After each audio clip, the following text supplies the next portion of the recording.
Dmitry Semyonov, a 35-year-old resident of Saratov, has returned home from the war against Ukraine. He was previously sentenced to 20 years in prison for murder. He served 8 and went out to the front in the ranks of PMC Wagner. Putin pardoned Semyonov as well as other Wagner mercenaries. He did not stay home for long. In August 2023, he was put on trial again. Repeatedly convicted Saratov resident stabbed a man on the street for allegedly insulting his acquaintance. According to local media, the victim was hospitalized with penetrating wounds to the abdomen and lower back. From a message in the Telegram channel, TV channel Dozhd. When Semyonov signed a contract with the PMC, he already had 6 convictions.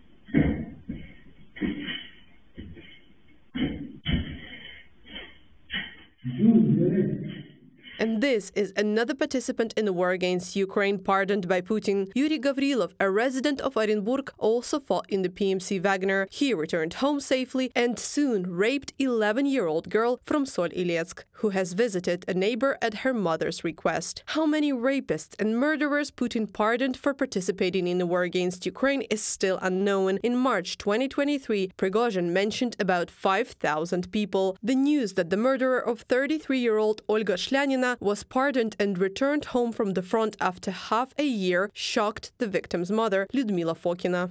Can a murderer be forgiven by God and accordingly by us? For me, it feels like it all happened just a month ago. Still learning to live without Olga. Lyudmila Fokina, Olga Shlyamina's mother, in an interview with Sever Realii. Samoilov was Olga Shamyalina's boyfriend. On March 20, 2022, the woman disappeared. 5 days later, her body was found in a forest with her head cut off. Samoilov killed the girl and dismembered the body. The court sentenced him to 9 years and 7 months in a penal colony, but he didn't spend even a year there. He went to the war against Ukraine, received a pardon, and returned to his home city.